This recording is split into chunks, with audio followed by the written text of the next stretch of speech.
Fasten your seatbelts for the realest Eagle Sector YouTuber! One who plays no clickbait and gets to the point!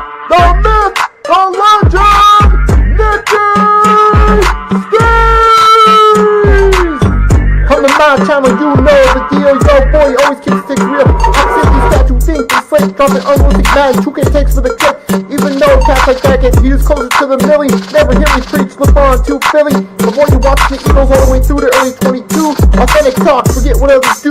Come to my channel, you know the deal. Yo, boy, always keeps things real. The 24/7, 365 way. Sports content for the reals that fill the day.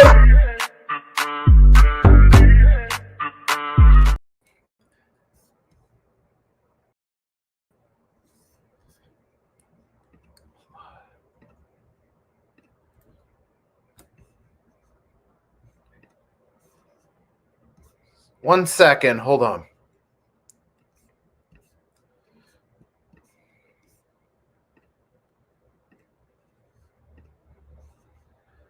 All right, folks, now we're here.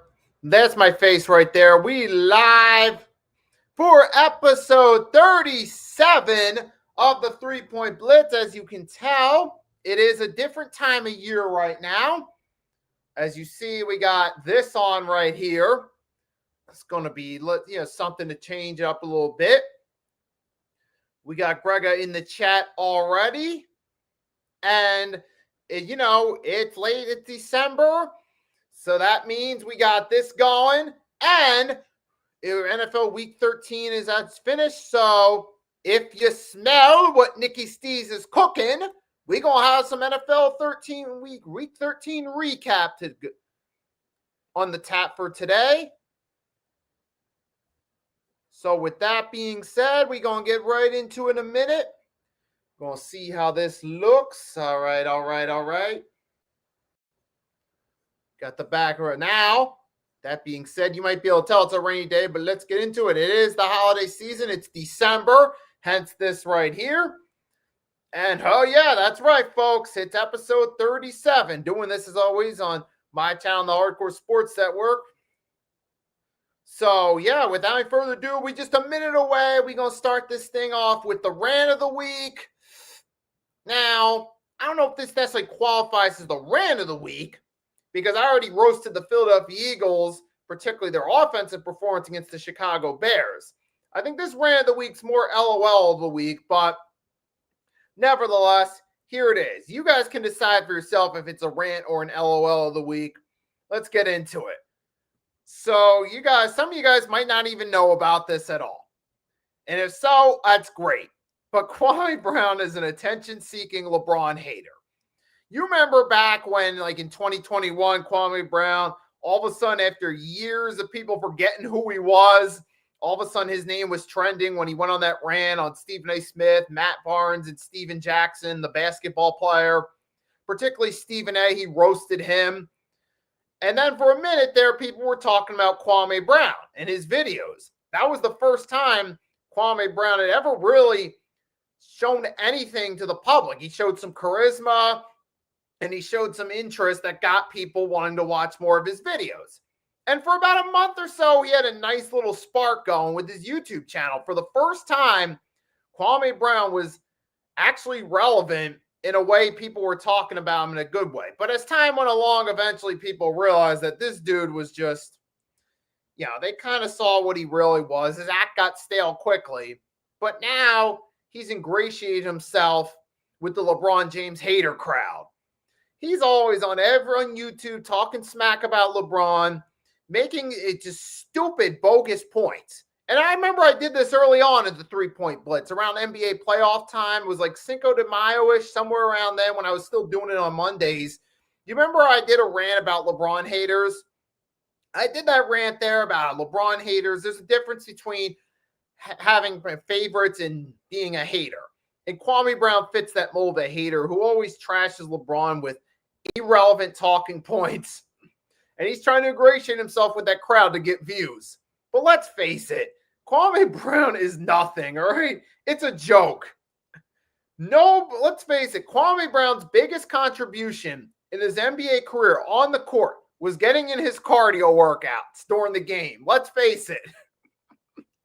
Seriously, though, name me one season Kwame Brown averaged double-digit points. I mean, how many good games do you actually remember beside maybe you can count on maybe at best 2 hands the good games he had during his career. Maybe 8 or 9 at most good games over a 12-season career that you can actually count. There was the one game for the Bobcats against the Heat. He scored over 20. I know there was a game for the Lakers against the Heat on Christmas Day 2005. He did an okay job defending in the paint. But really, that's what Kwame Brown, this same guy who, mind you, traveled from team to team to team to team, most famously traded to the Grizzlies in the Pau Gasol trade. That guy is now wanting to talk about LeBron James and criticize him as a fan and give a fan assessment. That's a joke in itself right there. And it's a shame because it takes people who actually have an opinion about the guy in referring to LeBron James. It's people it's the hater narrative. It's the attitude of the Kwame Browns of the world that make it harder for people who actually have an opinion or might have the reason they dislike the guy to just give an honest assessment without being labeled a hater. Because it's this arrogant mentality of calling LeBron a stat patter. Kwame even saying LeBron was going to hurt the Lakers' chemistry. Well, in 5 games, they're 4-1 with him on the court. So he didn't hurt the team chemistry. So that's an irrelevant point right there. And it's the typical LeBron hater. You don't get any relevant points from Kwame Brown. All he did was say LeBron stat padded. That's not even really a relevant critique when you look at today's NBA. How many star players stat pad? I mean, seriously, that's not even a relevant point. And that's his biggest point. The same guy who one time, funny story, I was playing NBA Live 04. Sometimes I would just pick random teams. One day I decided I was going to play as the home team. I randomly picked and it would pick the Washington Wizards for me. So long story short, during the game, I get Kwame Brown in the paint by the basket with an open dunk, pass the ball to him. Mind you, on NBA Live, he misses the open dunk on the video game. Matter of fact, Kwame Brown was so bad as an offensive player, the video games had him missing open dunks. This is the guy who wants to criticize LeBron as a stat patter and talk about how he was fed by the media as a star? You mean the same LeBron James who has won finals MVPs, regular season MVPs, countless all-star appearances, broke the all-time scoring title? Now, you can say that was because of the rule changes, all the fouls and all that. And does that play a factor? Yes, it does play a factor. But nevertheless, all these accomplishments are far more than Kwame Brown ever accomplished. The guy who in 12 seasons played for 7 teams. I think technically he was on 8 rosters. One he got waived before playing a game. I mean, he basically became a 1-year rental at the end of his career. Post-Lakers trade, he was basically just a 1-season rental going from like the Grizzlies to Detroit to the Warriors to the Sixers, Bobcats, Sixers, and yeah. Now, that's not the guy who you want. You can't take him seriously. Now, I understand you don't have to have been the best player to be an analyst, but at least with some of these analysts, at least a guy like Kenny the Jet Smith, okay, wasn't the greatest player in the NBA, but he played on a championship team. He was at least good enough to at least have an understanding of how the NBA works. Now, Steve Kerr is a coach, another example. Because remember, Steve Kerr was an analyst for a little bit post-playing. Then he went to try to be the Suns GM. That didn't work. He became a head coach. But Steve Kerr was never a great player, but he was at least good enough to be a role player on numerous championship teams with the Bulls and then with the Spurs. At least Steve Kerr, he was a great three-point shooter. He at least was a good enough team player to at least have a clue on how to analyze the game and then eventually become a head coach. Kwame Brown doesn't even fit that Steve Kerr tier player or Kenny the Jet Smith tier player who maybe weren't the greatest players, but at least had some clue on how to play on the court and at least had some credibility. So, bottom line, Kwame Brown's a joke, a waste of time, waste of a subject. Let someone with an opinion like Blazed Radio talk about LeBron. Perfect example, my guy from the Pick and Roll podcast. When I was there, he would talk about the things he didn't like about LeBron, like his attitude, his influence in players and coaches getting moved, but also acknowledge that he was one of the greatest players of all time. See, that's what you need more of. So, Kwame Brown, this will probably be the last time I ever bring him up on this channel. I can just say the only reason you were in the NBA 12 years because you were over 7 feet tall and you were a body in the paint to disrupt the offenses, and you were an okay defensive player. That's it. But it was also missing dunks on NBA Live 04. But enough about that. Now, we'll talk about the NBA a little bit later, but you guys seen in the 3-point blitz, the per usual drill. I'm going to talk about the NFL. Let's get into it. So, NFL Week 13. Oh my gosh, what am I going to say about this week, man? What am I going to say about this week? Oh boy. Let's just put it in a graphic first to kind of give you an idea of what's coming. It's kind of hard to describe in words because there was a lot of just weird results, a lot of picks not going that great. So I'll just give you the graphic from the Pick'ems pool because I feel that'll put it better than words. Give me 1 second. As long as this thing loads.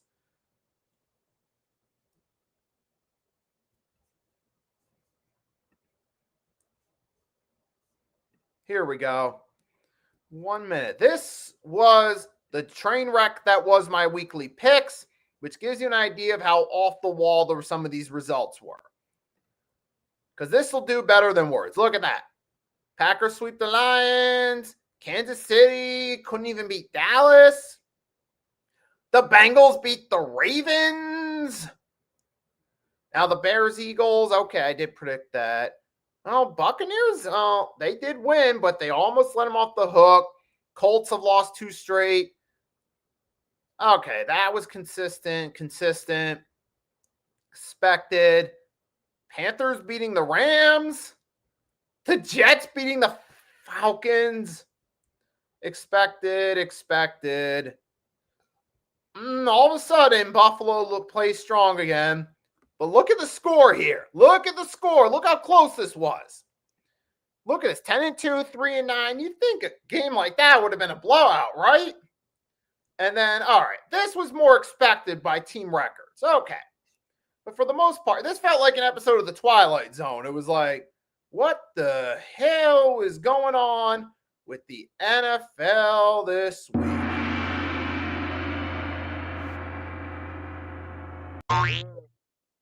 Yep, it was like one of those type of weeks. But without any further ado, enough talking about the stupidity of it. Let's just get into what actually happened in the games itself, regardless of why it happened. All right, let's start with Thanksgiving Day. We got the Green Bay Packers sweeping the Detroit Lions for the season. They beat them week 1. Now they beat them again, this time by a score of 31-24. So the Green Bay Packers are 2-0 against the Detroit Lions. Now they got to play the Chicago Bears in week 14, which me and Agent Warrior X will have tonight on the NFL Pick'ems, 8 p.m. exclusively on the Hardcore Sports Network. We'll talk more about week 14. But for week 13, Packers beat the Lions. Now, there's two things we got to focus on. On one hand, give props to the Packers. Their defense, again, Micah Parsons had an excellent day. They got a few sacks. The pass rush was excellent in this game for the Packers for the most part, and they were able to minimize the Lions' efficiency on offense. But unfortunately, the Lions lost Amon-Ra St. Brown, their lead wide receiver in this contest. Jameson Williams did step up, and he had himself a good game in a substitute role. But unfortunately, it was too much, particularly the injuries to the Lions secondary, especially being down Kirby Joseph, played a huge role in the Packers offense, having a great performance, particularly 4 touchdown passes from Jordan Love against this Detroit Lions battered secondary. Not to take anything away from Jordan Love himself, but hey, he took advantage of his opportunity. He had an excellent game on Thanksgiving and got the rightful turkey leg in this one. Now, I will say, for the Lions, though, I'll say this. I give them credit on one hand. They're trying to make the most of what they can with these injuries. But a lot of teams, we've seen it throughout NFL history, either due to injuries, locker room drama, sometimes a combination of them. Strong teams can fall apart in these situations. Sometimes it doesn't matter how strong your roster is. You try your best to keep it together, but eventually there's only so much you can overcome it. For the Detroit Lions, we've seen this season, they struggled in these situations. But I got to ask a question for you guys. I remember a few weeks ago on the Monday night game, or about a month ago, there was the Lions versus the Bucs. The announcers were saying that Jared Goff is underrated. But here's the thing. When you look at Jared Goff and the way Goff plays under pressure situations, now you see why Jared Goff wasn't praised as this elite quarterback. We've seen it several times this season. We saw it here against the Packers. Now, Jared Goff did have a solid game, all things considering. But we most notably go back to the Eagles game a few weeks ago when the Eagles defense balled out against the Lions and they got pressure to him. Goff had a poor performance. Once he felt that pressure in week 1, too, let's not forget that week 1 against the Packers, you saw they looked out of sync, completely out of sync on offense when that first game part against the Packers in Green Bay with Parsons. So there have been a couple games this season Jared Goff has struggled under pressure. Now, in this game, he adjusted to the pressure better, still managed to help lead the Lions to 24 points, but it still wasn't enough in this game. So I'm not going to necessarily put this one on Goff, but I have noticed a trend throughout the season. Point I'm getting is that's why I don't consider Jared Goff an elite quarterback. But in this one, the Packers, they took advantage of their opportunity, got a much-needed win. Jordan Love had an excellent performance. Josh Jacobs had a pretty solid performance in this one, too. He got close to 100 yards on this one, and he played a role in it as well. But credit, man, to the Green Bay Packers. They get the sweep on the season. Now, this is some momentum they can build off of going forward. And you think that was a bit of a shocker. Look what happens next. We follow that up. We switch over to Texas, and then we get the Cowboys versus the Chiefs. So we all thought of us. There were some mixed opinions on who we thought was going to win this game. I felt this going into this was going to be a good, close game. And ultimately, as you can see by the final score, it was. It was a close game. And ultimately, at the end of the day, the Dallas Cowboys got the victory in this one. Dak Prescott had himself a really good game. But now, as a result, you look at the standings, the Dallas Cowboys are only a few games back in the NFC East. Theoretically, they could still have a shot at winning this division. I mean, it could still very well happen, despite the fact, and they won a much-needed game here against the Kansas City Chiefs. And I think, honestly, with the Cowboys, before I get into the performance itself, they could win out the rest of the way. Seriously. They might have a shot at winning that NFC East. When you look at how poorly the Eagles have played the past couple weeks, all signs are indicating to an Eagles collapse, but signs are starting to indicate that the Cowboys are coming on strong. Because look, there's only a 2-game difference now, and we take a look at the Cowboys' schedule real quickly. Let's take a look at their schedule the rest of the way. You got Detroit Lions. That looks like that could be a win with the Lions being injury-brittled. We've seen how they struggled against the Packers, and we've seen even the Giants game that they won in between the Eagles and the Thanksgiving Packers loss. They struggled against the Giants team who got destroyed last night against the Patriots. So that could be a win. Then they got the Vikings. That looks like an easy win.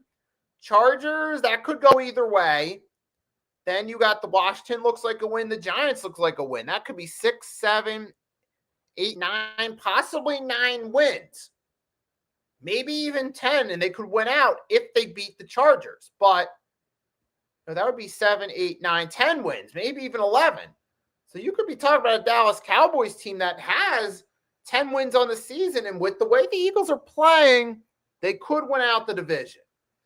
But in this one against Kansas City, I'll say this. Dak Prescott played a really good game on Thanksgiving. He's been playing well lately, and I've said earlier he might be a dark horse MVP candidate. And if the Cowboys do get into the playoffs and they win the NFC East, he could very well be that guy. But in this game for Kansas City, man, what can we say? Kansas City's at 6-6, potentially looking out on the playoff race.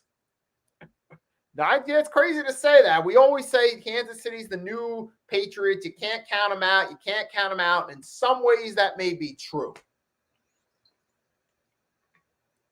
However, this season, Kansas City's not looking like the same unit they were. Even with Mahomes' good performance and Rashid Rice having himself a nice game, the team looked heavily undisciplined, particularly with penalties. You had Trent McDuffie got called for numerous PIs and holding calls in this game. And even Andy Reid pinpointed to that we gave up too many penalties in the post-game press conference. Obvious sign that penalties played a key role in this outcome. And Kansas City's looking like a real undisciplined team here. It's looking like you got Mahomes has been trying his best to carry this team. You got Mahomes doing his best he can. You got Rashid Rice, since coming back, has been pretty solid. But outside of that, this team isn't the same all-around team, and they're struggling in these games.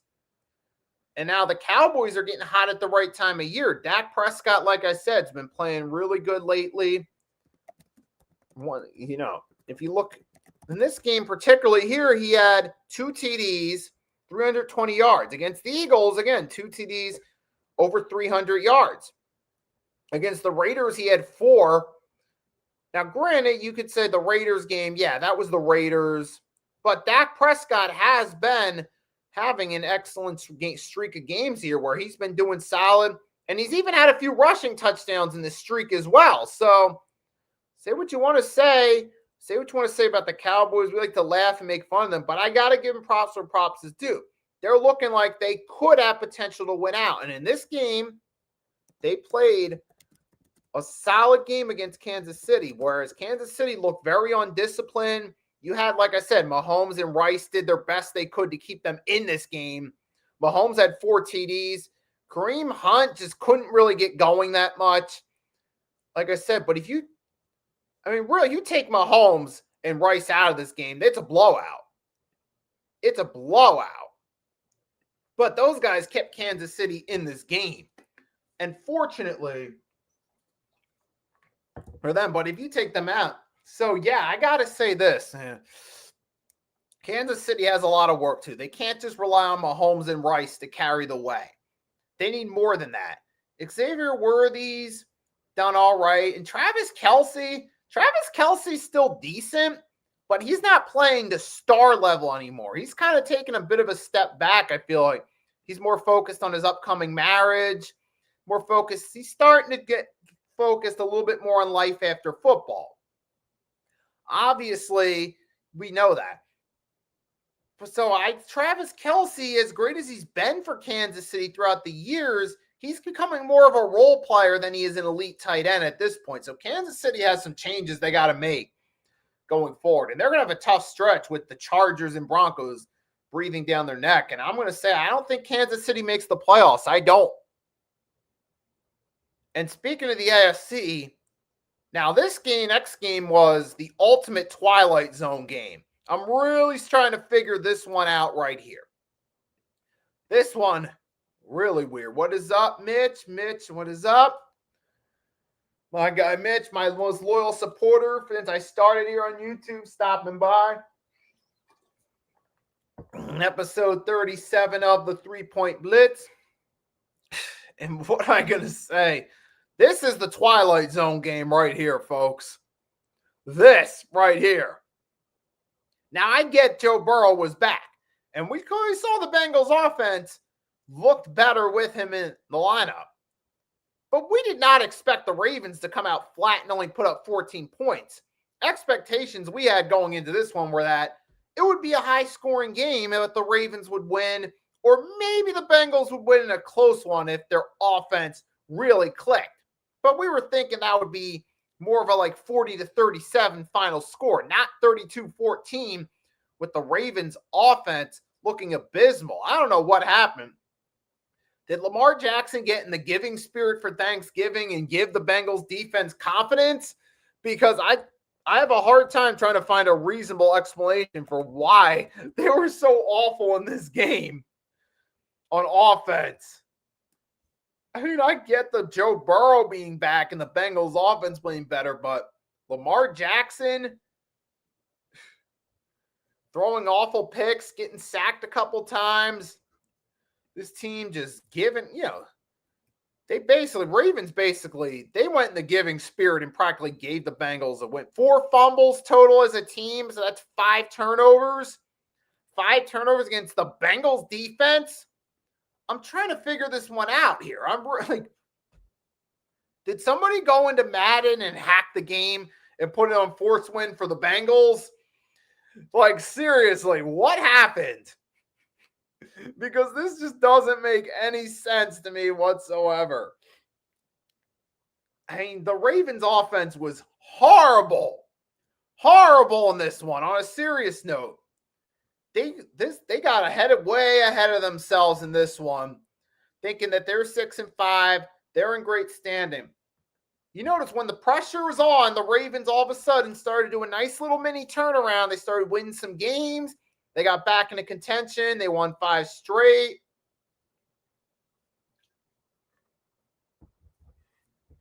And then all of a sudden after that, they get ahead of themselves going into a matchup against the Bengals, the worst defense in the NFL.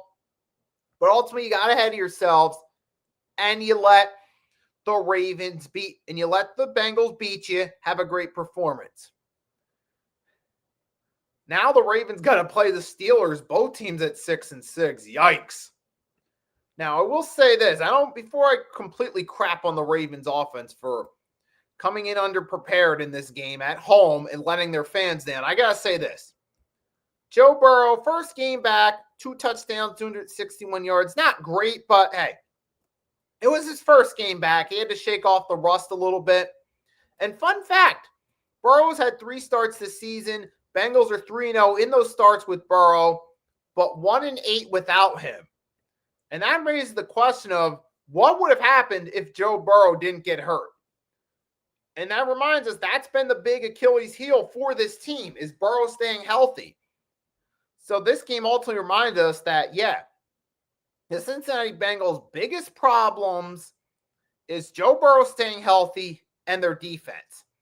Now, I get you can't, one player getting injured can make or break a team, but when their defense is as awful as they've been without Burrow, there's no excuse.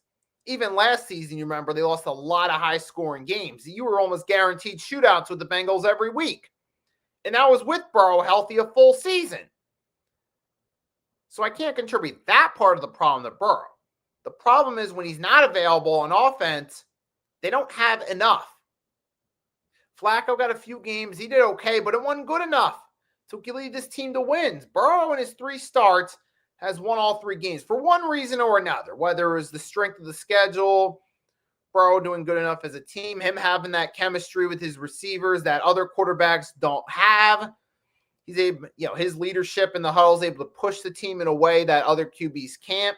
Probably some factor of those play a role, but it goes to show you the importance of the quarterback and how a great quarterback can be a huge difference for a team. So that's the lesson we can learn from this game as well, from the Bengals side of it. Now that they got Burrow back, technically they still could win the division, technically, but they're going to need several miracles. One, they have to somehow win out the rest of their games. Somehow they just have to miraculously go on a 6-game winning streak with 5 games left on the schedule. And they're going to need the Ravens and Steelers to lose some games. And lose multiple games too, not just 1 or 2 losses. So the Bengals are going to need a ton of luck for it to even happen. So I don't see it happening. It could, considering how the Steelers and Ravens have looked, but it's a long shot. I still think it's either going to be Steelers or Ravens, and they're going to get destroyed by the number 5 seed, Los Angeles Chargers, in the wild card round. But that's another story for another time. Moving on. I've ranted about the Eagles enough, so I'm going to keep that part of it short and actually give credit to the Chicago Bears. With the Eagles, their offense was very predictable. The Bears knew how to play them perfectly. They got an interception, got a fumble, and they took advantage of their opportunities. And their run game was phenomenal in this one. DeAndre Swift, it was the Swift Monagu, what's his name? Monagai from the Bears. Kyle Monagai, DeAndre Swift, had a field day with that Eagles run defense. They absolutely decimated them on all fronts. Monagai had 130 yards on the ground against the Eagles. And if you think that one crazy enough, DeAndre Swift had 125. The Bears just torched the Eagles run defense, made them look non-existent. Now, Caleb Williams, he didn't really do much in this game. It was more so the ground game for the Bears. They just ran the show in Philadelphia. And that's the thing we give the most credit to. I know a lot of people point to the quarterback in this case, but it's really been the run game on the offense most of the time between DeAndre Swift and Kyle Monagai have been really excelling in this one. We've seen DeAndre Swift has had 160 carries, 774 yards, 5 touchdowns on the season. Kyle Monagai has had 121 carries, 591 yards, and 5 touchdowns. So it's mostly been, so you see a good portion of the Bears offense has been the run game. So I got to give credit. They found an excellent 1-2 duo with Ben Johnson there. And Ben Johnson is the perfect example of what happens when you have a competent offensive mind at head coach. And we've seen in recent years, usually some of the good offensive coordinators that get head coaching jobs sometimes end up panning out, or they end up having some level of success, like Shane Steichen with the Colts. Now, granted, recent weeks haven't been that great, but to be fair, Shane Steichen's done a solid job without a real quarterback in India's time thus far. And then you see Ben Johnson. Now, unfortunately, there are examples such as Kellen Moore with the Saints, which that'll be the first 1 o'clock game I'll discuss. But there have been examples of competent minds like Ben Johnson getting the keys as a head coach. And sometimes they do better than the defensive-minded coordinators who get head coaching gigs, like Todd Bowles, who has done solid, but kind of an underachiever for what he's had over there in Tampa. So sometimes you get those defensive minds, or you see Matt Eberflus, the former Bears coach, a defensive-minded head coach. Look what happened there.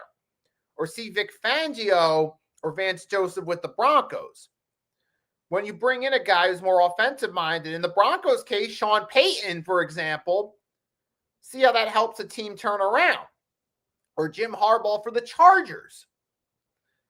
So we learned the lesson from this game. You have an offensive mind as your coach. That can make a big difference. So it's credit to the Chicago Bears for an excellent turnaround. Their defense has played pretty solid to keep par with their offense. They've gotten at least one takeaway in some of their recent games. And now the Bears going to the Packers game, 9-3, standing at home field advantage. And then you get this game, the Dolphins and Saints, man. I mean, for the Dolphins, even though they've won, is this really the best thing that could happen? Is this really the best thing for them, though? And yes, while they have won games recently, they're still technically alive in the playoff picture. This is not a good thing for the Dolphins. This is almost like a curse instead of a blessing, because now, here you go, you were at 5-7. You were looking like you were going to be in the Tank Bowl race at the beginning of the season, but now you've taken advantage of a few easier games on the schedule, won some games. Now they're looking like a mid-first round pick at best. And despite the recent streak they're on, here's what you got to factor with the Dolphins. They are 5-7. To their credit, they've won a few games. On one hand, I feel like you got a lot of guys on the roster are just coaches, players are just fighting for job security for next year. That's been one of the factors to the Dolphins' win streak. Guys like Tua, guys like Waddle, Mike McDaniel, all the other coaches, they're trying to save their job, especially after the general manager got fired. Just something about that kind of woke the Dolphins up and like, oh, whoa, they fired the GM. We could be gone too. We might not get contracts. We might get traded. Some of the players and coaches started to wake up and realize we got to perform better, try to keep our jobs. So Miami Dolphins are fighting. I don't think they're fighting for playoffs, even though they technically could. They know it's a long shot. They're fighting for job security. They're feeling if they can at least finish the season, maybe a respectable 8 wins or so, they could at least some of them could keep their job going forward. Now for the Saints, let's face it, Tank Bowl championship is on the way for them. Let's face it. There's not much else to say in this one. Now for the Dolphins, this may help with job security, but I don't know if this is going to be the best for them in the long term. Might keep them stuck kind of middle of the pack, maybe wild card seed at best, which is where the Dolphins have been recent years. But moving along, we got to a surprising team that's made a turnaround that actually does have a shot in the Houston Texans. Now, the difference between the Texans and the Dolphins is the Texans could have a shot at this one right here. The Texans could actually have a shot maybe at winning out maybe. They could end up. So they're only a game back actually. Now the Jaguars and Colts are tied at 8-4. Texans are 7-5, and they have a really good defense there. A lot of people keep sleeping on them. And in this game, that defensive line, they held Jonathan Taylor to under 100 yards. So again, Jonathan Taylor was not efficient in this. He didn't have an MVP-like day in this one. And I give credit to the Texans defense. Last week, they got to Josh Allen 8 times last week, folks. And now this week, they held Jonathan Taylor, a potential lead candidate to MVP, to under 100 yards. So this Houston Texans defense is coming on strong. And now they're 7-5, only a game back. They could potentially still win the AFC South. It's a long shot, but it's possible. And while Daniel Jones, he was playing with an injury, he still threw 2 touchdown passes in spite of it. So I'm not going to fully put this on Daniel Jones. He was out there trying his best to carry this off team at less than 100%. But with that Texans defense and with Jonathan Taylor not being as efficient, there's only so much they could do. They just couldn't overcome that part of it. Now, the Colts defense did an okay job keeping them in this game. And let's be honest, CJ Stroud, man, not exactly the strongest point, but this was his first game back after being out a while with a serious concussion. So I can give him some slack here because he was rusty. But he did not look great in this game. It's been mostly the Texans defense all season long on this streak, pushing them back into contention now, sitting at 7-5 with an outside shot at a playoff game. So I'm going to give credit. DeMeco Ryans, good defensive-minded coach. Texans got an excellent, underrated defense on that team right there. Got Willie Anderson Jr. is his name. He's been really good for this defense. I mean, you've had them. So you've had Derek Stingley Jr. as well. Will Anderson Jr. have been some excellent pieces on this team. So you got a few really good plays. So you got some nice pieces on that defense that kind of get underlooked for their value. But credit to the Texans, credit to DeMeco Ryans for turning the season around when we thought they were tank bowl contenders and giving them a shot. But I will say this, in the long term, man, CJ Stroud's got to get back into a rhythm. He's got to get some of that magic from 2023 back in order for the Texans to be contenders in the long haul. And like I said, because you got a great defense that's playing lights out thus far. You got talent there. You got Kalen Bullock, the safety, leading the way, 4 picks. Azeez Al-Sharir, linebacker, 79 tackles for the season. You got a great team that they're the leader defensive in yards allowed. You got an excellent team all around. You got Will Anderson Jr., Danielle Hunter leading the way, 11 sacks for Hunter, 10.5 for Anderson Jr. Look, the point is you got an excellent defense. If CJ Stroud can just get back to what he was doing his rookie season, the Texans could take that next step and be contenders. And for the Colts, I don't know. I think, do you guys think there's a collapse coming for the Colts? I'm thinking it might be possible. I give the Colts credit for that hot start, but they've lost 2 straight. Teams have been able to hold Jonathan Taylor to under 100 yards. Are the wheels starting to come off the wagon a little bit for the Colts? Now that they were 8-2, teams take them seriously. Have they adjusted to them? Maybe so. But time will tell if that Colts collapse happens or not. But I think it could. But then this game right here, all I'm going to say is this. This was actually a lose-lose for both the Jets and the Falcons. Because the Jets, I get it. For the coaches and players, they're playing for job security. So they wanted to go out there, win this game, and they did. But for team draft position, this is not good. And for the Falcons, this is just a blow it up sign right here. Again. You got to blow it up again. You did so when you came down from that Super Bowl hangover.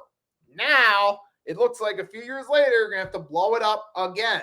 But this is what happens when you pay a veteran Kirk Cousins and draft a quarterback with a long injury history from his college days and expect that it's going to change at the NFL level. So this is the Falcons' karma for investing in Cousins and Penix, who had his red flag with injuries when he was drafted. You've seen he's been meh at best this season, and he's injured again. Now you bring Cousins back into the fold. You get one win to start, and now you lose to the Jets, a team that you theoretically are a more better team than. So it's just like, yo, you got to blow it up. I think Raheem Morris, I'm sorry, but he's not the answer as the Falcons head coach. He got a couple of years, but it's just not. I'm not seeing that progress. It feels like he's holding the team back instead of helping them. Whereas Aaron Glenn, he's kind of stuck in a similar position to what Dan Campbell was his first year with Detroit, where he tried to make the most he had with limited talent. They didn't win a lot of games, but they did. The locker room culture improved. Player morale improved, and at least made Dan Campbell worthy of another season. I see something similar with Aaron Glenn, where it looks like the locker room morale's there. The players are trying, but they don't have the right pieces at the moment. And that's why they're limited with wins, with this being one of their wins. But I would say Falcons need to move on, get a new coach. Jets, at least keep Aaron Glenn for one more year and see what he can do. Because even though they're not winning many games, he's got this team playing, and they're at least competitive. So give him another year, try to get him some better talent, see what he can do there. Moving right along, because we got some more important games to talk about here. Got another 1 o'clock game, the 49ers and the Browns. This one I'm going to kind of keep short. I'm going to save some time to talk. Let's breeze through this one. So run CMC, Christian McCaffrey has himself a nice game. Shedeur Sanders, he did okay considering the Browns only got 8 points. He had a solid first half. He got a touchdown there in the first half. He didn't throw any interceptions. And Shedeur, he did okay. He at least tried to make the most of what he had, but he's limited with the team. They don't have much structure around. And, you know, he's still a rookie, too, so he's still learning on the job how to adjust to the NFL level. So there's not really much you can do as a rookie going against one of the top NFC teams with limited talent while you're still trying to adjust to the game. But I'll give Shedeur credit. He didn't play horrible. He at least played respectable considering his circumstance. But it obviously wasn't good enough. 49ers cruise to a win. I think now we can look back on that Brock Purdy Monday night game last week and realize that maybe it wasn't so much Purdy. Maybe it was more so the Carolina Panthers defense. Because the Panthers upset the Rams in this one, and they actually improved their win total now. Who would have thought about this? The Carolina Panthers beat the Los Angeles Rams. And they have multiple takeaways, including a pick 6 on Matthew Stafford. So how about that? Panthers 7-6, a long shot, but they could potentially maybe win the NFC South with that division. They're you know, I think what, Bucks are 7-5, Panthers are 7-6, or they're like right on the. They're like pretty close neck and neck with them. But I got to say, this is the second straight game now that the Panthers have had multiple picks on defense, which is why I was leading past Brock Purdy and like, all right, I'll give Brock Purdy a pass for that Monday night game last week and say maybe it has more to do with the Panthers defense actually being a good defense because they got multiple picks on Matthew Stafford, including a pick 6. It was returned to the house. And that's what you get right here. You got guys like Nick Scott who got a pick. You also got Mike Jackson. He got the pick 6 and gave the Panthers fans a thriller with that pick 6 return to the house. So it was a thriller defensive showing for the Panthers, thanks to Michael Jackson. But on a serious note, though, the Panthers they're a lot better than we give them credit for. And not just the defense, but offense, too. Let's talk about Bryce Young a minute.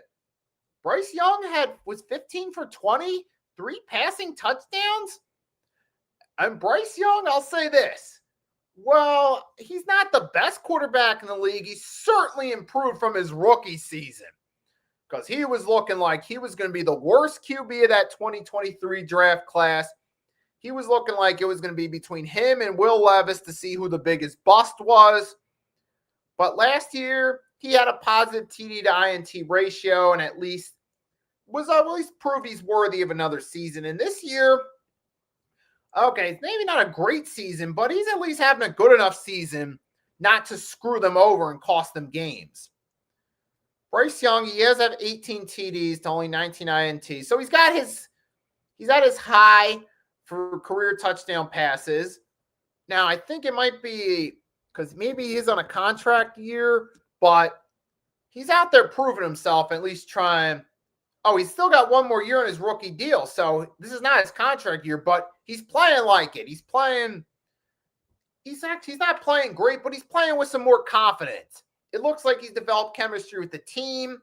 Looks like they found some pieces on offense. The coaching is a lot better than it was. And it seems like the Panthers might have something to go with. Even if they don't make the playoffs this year, at least they have a building block for the future. Maybe they get 9 wins. They just miss out this year. But even if they do, you could still say, all right, Panthers greatly exceed expectations. They had a winning record. They can build on this for next season, especially with the Saints and Falcons being dumpster fires, Bucks kind of being the middle of the pack best team in the division by default in recent years. Maybe that's a building block for next year if they get to 9 wins but don't make the playoffs. And for the Rams, look, it's just one game. They'll put this behind them. They'll bounce back. I'm confident the Rams are going to get over this because, to be fair, yep, you're right. Panthers actually are a decent team. I don't know if you just popped in now, but as I was just saying, if the Panthers maybe get 9 wins this season and just narrowly miss the playoffs, they could still use that as momentum to win the division next year. Maybe get a few more players, maybe get 1 or 2 decent free agent pieces to improve the team, take that momentum from this year into next year, even if they finish with the winning record but just narrowly miss the playoffs. Either way, great. The Panthers have greatly exceeded expectations. Bryce Young's playing solid. The defense is actually good without J.C. Horn, mind you. They're getting takeaways, and they've made the statement that they're here. Now, the Rams, like I said, they'll bounce back from it. I'm confident the Rams will be back. It was just, hey, it's just one game. They're still 9-3. They could still win games the rest of the way and potentially get home field advantage or at least win the NFC West. But moving right along, these next 2 games, we're going to kind of breeze through them. Jaguars, Titans. I'll say this.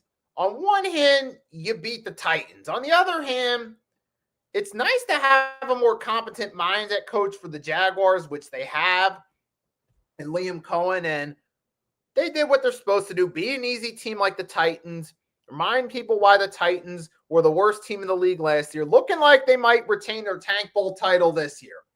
Congrats to the Jags. They're 8-4. They're tied for first place in the AFC South. Jags have a shot at winning that division. So props to them that. I'm just looking forward now to seeing what happens between them, Indianapolis, and them and the Texans. Then we get the Buccaneers and Cardinals. And congrats to Tampa Bay. They snapped their 3-game losing streak, but they almost let them off the hook. They almost in the words of a former Cardinals coach, almost let them off the hook. Rest in peace, Dennis Green, on that one. But Tampa Bay, and plus, now, they did win this game. Baker did play. But you got to remember, he's playing with an injury to his non-throwing shoulder. And remember, this happened back in Cleveland his final year, and that hurt his season there, and that led to the decision to trade him. You got Colts, Jags, and Texans all in the mix. That's right. It's heating up. It's heating up in that AFC South right now, and I'm looking what was at one point seeming like one of the worst divisions in football is actually one of the most interesting going into December. Where on the other hand, the Buccaneers, I'll say this, just you got the win, congratulations, but I was really not that inspired by their performance. I even said last week after the Bucks embarrassing train wreck of a performance against the Rams where they looked like a tank bowl contender for that game, I think the Bucks might collapse late in the season, and that might still be possible. While the Bucks do get the win, they retain first in the NFC South, so I'm not counting them out at all. I'm just saying this was not a convincing victory. But take the win. You beat the Cardinals led by Jacoby Brissett, and it wins a win for the Bucks. That's all I'm going to say. But we'll take a quick break. We'll come back, talk about the 4 o'clock and primetime games.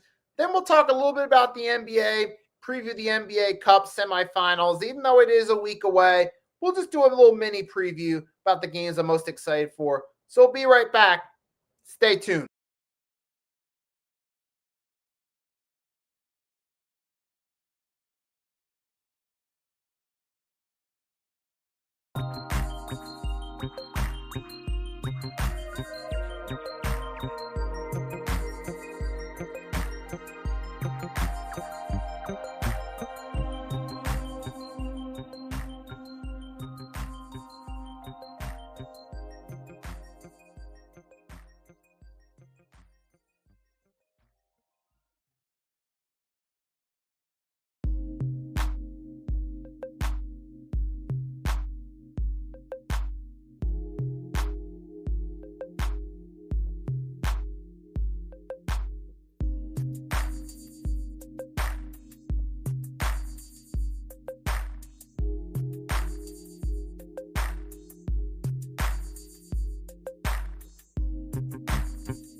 All right, ladies and gentlemen, after a quick break, your boy is back.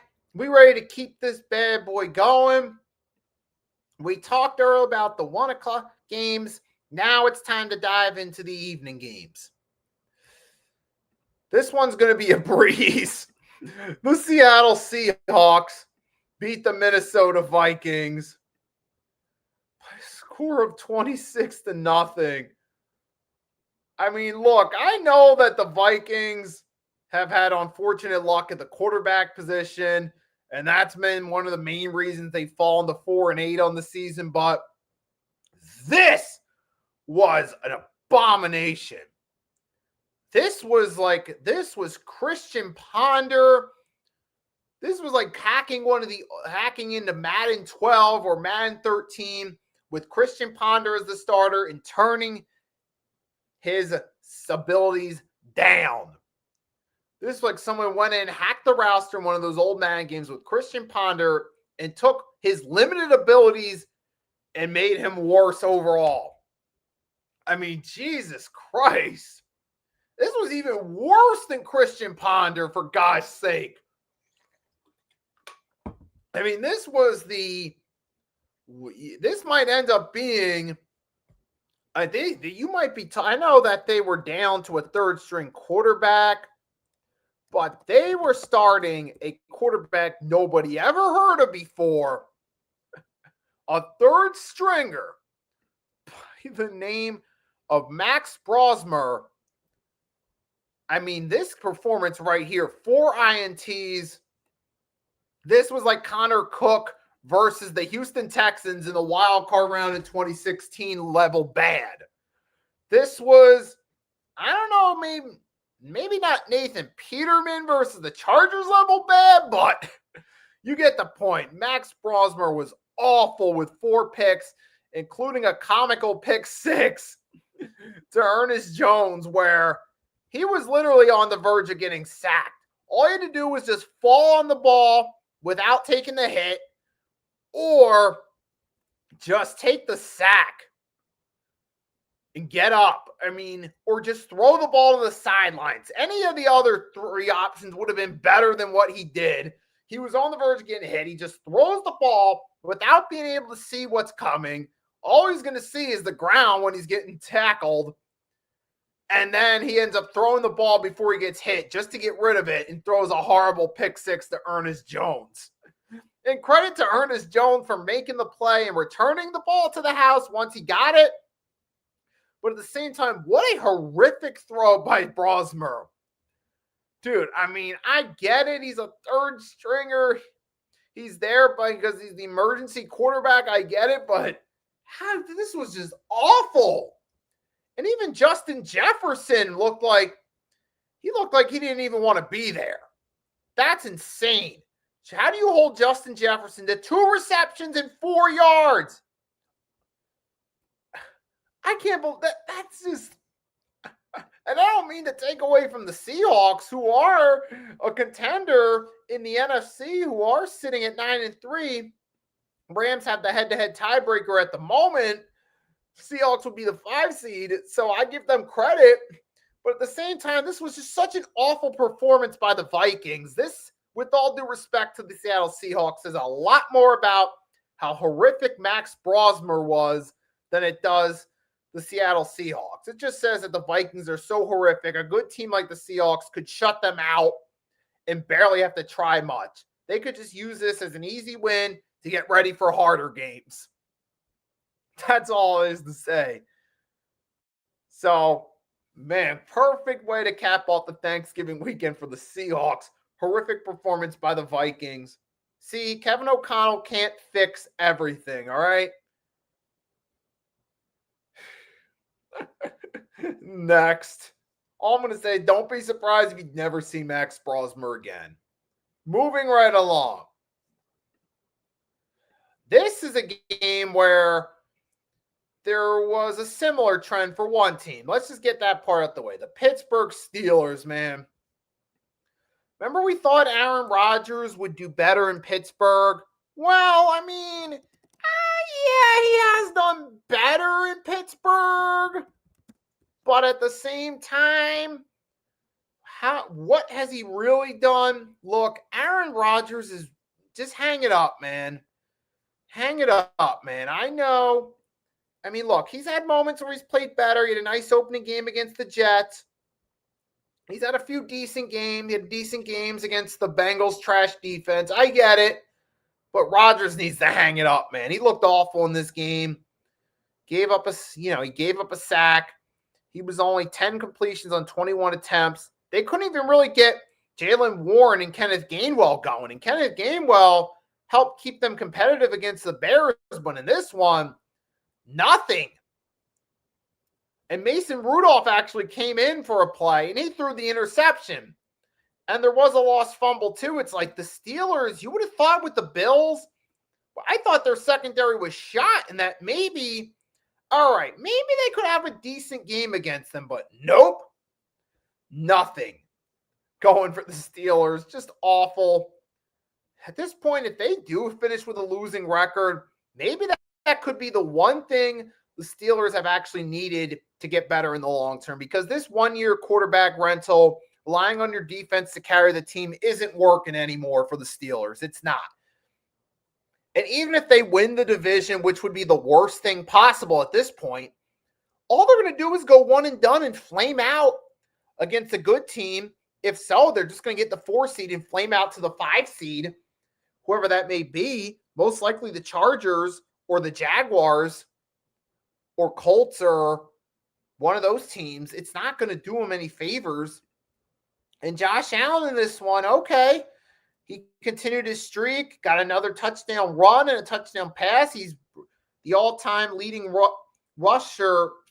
touchdown rusher among quarterbacks. So congrats to Josh Allen. I think he's already passed that mark, but it's the first time I've acknowledged it. So congrats to him there.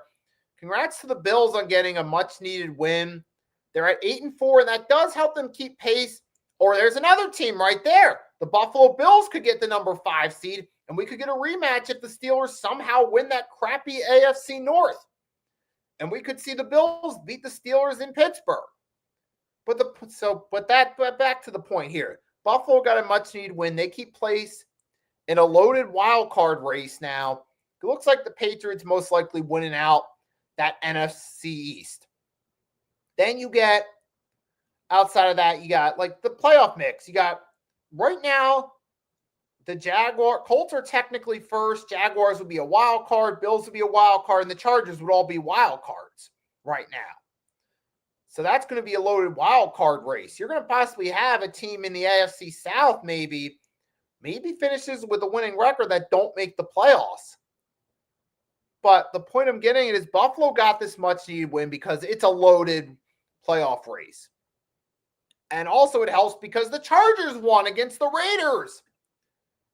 I mean, what can you say? I mean, I like the color rush jersey, the throwback to the 2000s Chargers. That was the best thing about this game, just to see the picture of Justin Herbert wearing those 2000s LT Rivers Gates throwbacks. But the actual game itself, it was what do you expect? Chargers get a win. Hey, we got Agent Warrior X in the chat. Same Agent Warrior X who will be joining me tonight for NFL Pick'ems Week 14 at 8 p.m. where we'll talk a little bit about Week 13. I'll bring up some of the points I brought up on this show. Then we'll preview Week 14. So shout out to Agent Warrior X. He'll be collaborating with me later tonight in the Hardcore Sports Network NFL Pick'ems exclusive at 8. He's an up-and-comer on YouTube. Make sure to sub up his channel. Check him out. And make sure to check out Pick'ems because it's been loading up recently. It's going to be another fun show tonight. And I'm sure it's going to be more fun than this game, with all due respect to the Chargers, because you got two opposite teams. You got the Raiders. They got no stability whatsoever. They're I don't even know what's the word to describe the Raiders right now. You got Brock Bowers, Shane Brock Bowers. He's stuck in the worst position possible team-wise. Him and Max Crosby. Seriously, Raiders, do Max Crosby and Brock Bowers a favor. Trade them to real teams at least. Give them an opportunity to at least experience playoff success because these guys don't deserve to be stuck on the Raiders. And same with the Browns and Myles Garrett. Get them to a real team. And because there you got the Raiders wasting away two of the best players, one of the best tight ends and one of the best defensive linemen in the NFL. And then you got the Chargers who are trying to build momentum for the playoffs. Now, the question is, what are they going to do come playoff time? But they're 8-4. You had Vidal had another excellent rushing game, another over 100-yard game. You had Jarrett Patterson at 11 carries at 54 yards and a touchdown, proving that Jim Harbaugh can take any running back, throw him into that system, make him work. Kamani Vidal, excellent performance right here. If you didn't know who he was going into the start of the season with Coach Buss, we know who he is now, so I'm going to give the Chargers credit on that. It's an easy win. Now let's see what they do when they step up. Now we get to the primetime games. Woo! This one, the outcome went as expected, but the game was actually more competitive and interesting than expected. It was a nail-biter to watch this one, thinking, oh my God, are the Commanders actually going to win? Are my weekly picks going to tank further than they already have? But now that it's actually happened, to be fair, this ended up being a fun game now that I've had some time to sit back and actually reflect on it. You had in this one a back-and-forth game between the Commanders and the Broncos. Now, it was 13-7 at the first half, but the Commanders kept it competitive in this one. They got a touchdown. They got a few more points in the second, and credit to Zach Ertz. Zach Ertz passed Shannon Sharp for most career receptions by a tight end. He was the lead guy, 10 receptions, 106 yards. So I got to give credit to Zach Ertz. Former Philadelphia Eagle, played a key role in that Super Bowl 52. Still doing his things. And still Shannon Sharp for most receptions by a tight end. So congrats to Zach Ertz. He did a hell of a job in this game, keeping them in it. Terry McLaurin did good too. You actually had McLaurin and Ertz actually doing what you expected them to do at the beginning of the season. Offensively, this looked more like Washington we were expecting. Terry McLaurin, even Deebo Samuel Sr., 5 receptions, 64 yards. Solid. Zach Ertz turning back the clock to his Eagles days in this one. So they made it a competitive game.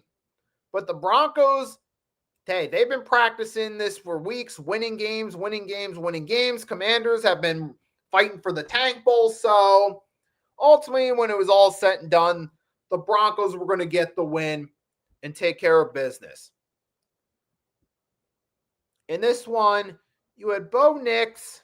They have a touchdown. RJ Harvey didn't have the greatest statistical performance, but 13 carries, 2 touchdowns. Only 35 yards, but those 2 touchdowns make a difference. And at the end,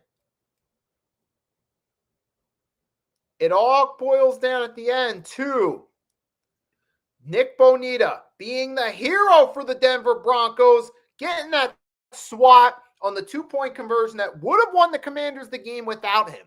So Nick Bonita ended up being the overtime hero, continuing his excellent season.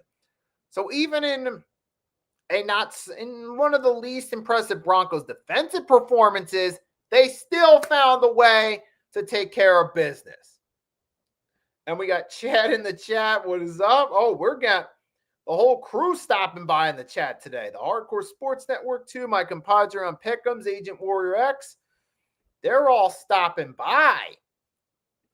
And we're doing it. And now, let's close this football portion out with the Monday night game. Okay. This actually went more as expected. New England Patriots defeat the New York Giants pretty handily. You get yourself a nice performance by the Patriots. Now, the Patriots, I got an interesting question for you guys. The question is, are the Patriots contenders or a good team in a favorable situation? Basically asking, do you think this could be the year the Patriots make a deep run, or are they just a good team who has a favorable schedule that'll help push them to the playoffs, but they don't do much when they get there? That's the question. If you guys want to give your answer in the chat, whether you think the Patriots are contenders or pretenders this season, go right ahead. Because on one hand, they played excellent, and they are a good team, but you sometimes wonder, though, Has the easier schedule played a role in their record, making them look more dominant than they really are? For me, we'll find out come playoff time if that's actually the case or not. However, it is an interesting subject to discuss. It'll at least get people going. Are they contenders or just a good team, is what I'm basically asking. Now, with that being said, we're going to ground this thing out, the football thing out real quickly. Winners and losers. Start with the three winners for this week. The three main winners for this one, I'm going to go in this one with the Dallas Cowboys getting a bit much needed win and potentially giving themselves momentum in the playoff picture, possibly a shot at the NFC East. The Carolina Panthers getting a big upset at home against the Los Angeles Rams, keeping their NFC South division hopes alive in this one. And the Houston Texans for getting a potential season-saving win, keeping them in contention to possibly win the AFC South over the Indianapolis Colts. Those are three big wins right there. Biggest losers for the week, Philadelphia Eagles for that dreadful performance against the Chicago Bears, which I said enough about. Not even having the guts to go for it on fourth down late in the game, the big-time losers. The Baltimore Ravens. It's one thing to lose a high-scoring game to a Joe Burrow-led 2025 Bengals team. It's another thing to get blown out by that team when their defense has been awful. That's a big L for the way they lost. And the Pittsburgh Steelers going against the Buffalo Bills team that was on theory down and out and playing horrifically and giving the Bills confidence. So that right there is why I got them as my three main losers for the week. Now, that's all I got for you football-wise for the day. But we're not just done just yet. We got about another 10 minutes or so. We're going to switch gears to basketball for a little bit, because there is a little bit of NBA discussion to have. We got the NBA Cup semifinals coming up next week. Yes, it's next week, but the bracket's already set. We can at least talk a little bit about the games, maybe see what we're most excited about. Maybe talk a little bit about some of the good and bad teams. And with that being said, but for football later tonight, me, Agent Warrior X, who stopped by in the chat, Pick'ems, 8 p.m. Eastern Standard Time on the Hardcore Sports Network, and we'll talk some Week 13 recap and Week 14. With that being said, let's switch helms, talk a little bit about the NBA. Now, early NBA season in recent years, the one thing some people are interested in, for better or worse, is the NBA Cup. Now, I know the NBA Cup's been a weird format. Sometimes it's a bit confusing. You sometimes wonder, wait a minute, what's going on here? And the NBA Cup, it doesn't. And here's the thing, it's kind of, it's something to keep an eye on the beginning of the season to me. It's kind of like early season filler before the Christmas games come along, because that's when the NBA starts to build some momentum. Christmas. Then you get late January to February. You get the All-Star break, the trade deadline. That's when the NBA season really picks up. And then sports-wise in March, it's like pretty much a basketball month between March Madness and the NBA. But here's the preview, though. So we start off. We got next Tuesday, December 9th. We got the Orlando Magic playing the Miami Heat. Then we got the Toronto Raptors and New York Knicks. I'm actually kind of curious about those matchups. Now, the Knicks haven't been off to the hottest start of the season thus far, but you got to remember, this is early NBA season. It's an 82-game season. It's a sprint. It's not a marathon. So who knows? Remember the Indiana Pacers, the defending conference champions. Now this season, I know nothing going, but the Knicks are still the number 2 seed, though. They're 13-6. And you got the Toronto Raptors actually sitting at the 4th seed, 14-7, being a bit. Now they've lost 2 straight, but the 14-7 start's a bit of a surprise. And the Knicks and Raptors did play each other just recently on Sunday. So you take a look at that. So take a look at the score box for that one. It was 116-94 The Knicks took care of business. You got Josh Hart actually had 20 points in that one. You had Josh Hart. You had Karl Anthony Towns with 22. Brunson only had 18. It was actually Towns leading the way. You had Jordan Clarkson with 13. Again, the Knicks proven they have themselves a really good bench. For the Raptors in this one, it wasn't their best game. You had Scotty Barnes, Emmanuel Quickly did all right, getting Scotty at 18, Quickly 19. Now, the Raptors, to their credit, they found chemistry as a team. They got a decent crew of people that play well off each other with Quickly, Barnes, Jamison Battle, Brandon Ingram in them. But the question is, can the Raptors keep that momentum up?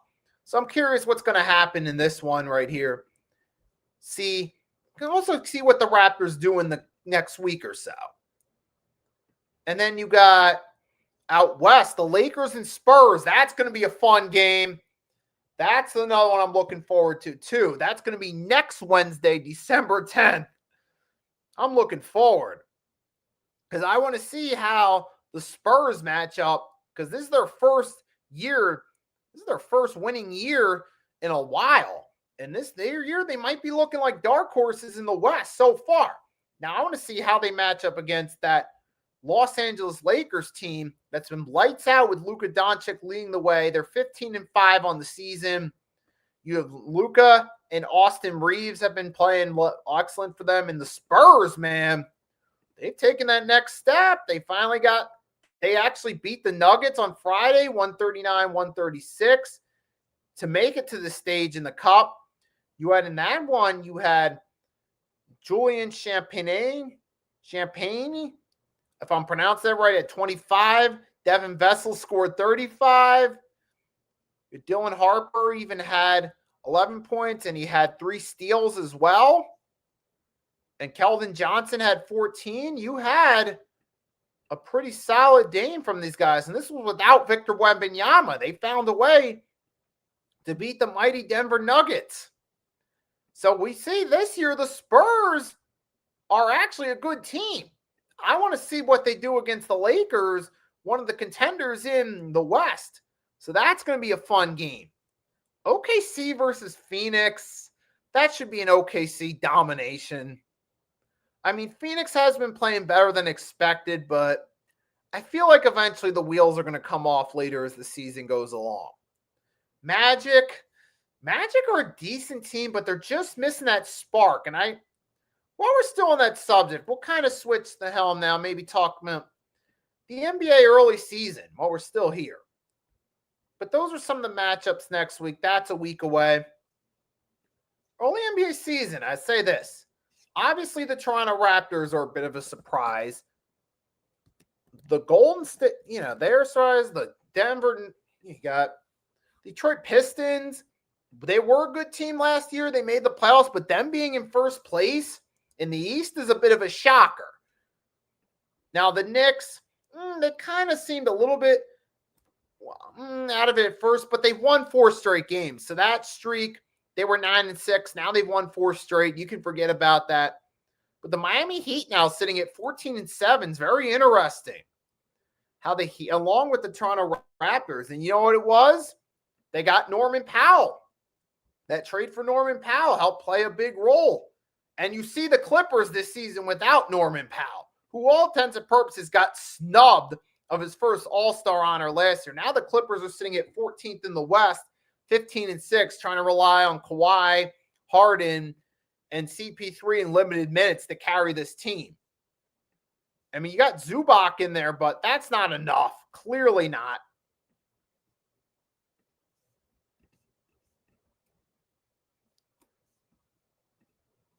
And then we move right along. But what else do we have? In the Hawks, I'll say this. The Atlanta Hawks have been playing better now. You got Porzingis, you got Dyson Daniels, you got Trae Young. They're playing better, but I got to wait and see how they do throughout the season. Another one caught my eye is the Cleveland Cavaliers at 13-9. It's a bit odd, but at the same time, it is the early NBA season. Let's see how this plays out as it goes along. Do the Cavs stay at that point? Do they make some moves? Do they start playing better as the season goes along while staying put roster-wise, minus maybe one or two small moves? Where do they stand late January into February when we start getting to that all-star break? We'll see, where do the Cavs, the Hawks stand there?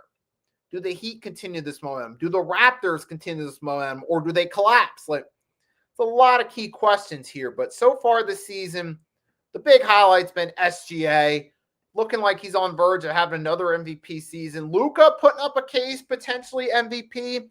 Austin Reeves looking like a good number 2. So far, the Rockets with KD, they are what we thought they were. They're contenders out west. They've had 2 games. They split with the Jazz, but hey, it is what it is. But the Utah Jazz actually have been, they're not the best team in the NBA right now, but they do have some pieces potentially for the future. Got to see if Ace Bailey and those guys can do something. But you got to remember something. Usually in the NBA, my biggest thing is they got too many centers. Well, for starters, the Jazz have too many centers. Lauri Markkanen, Kevin Love, Nurkic, Walker Kessler. Got to get a few more guards in there for starters. Number 2, remember with these rebuilds, it usually takes a few years to get going. Remember what happened with Detroit with Cade Cunningham. There were flashes from Cunningham early on, but it took a few years for the team to really get going. Last year, they made their first playoff appearance. Now they're at first place in the East. Remember the Golden State Warriors with Steph Curry. Curry showed his flashes early, but they needed a few years, a few more drafts.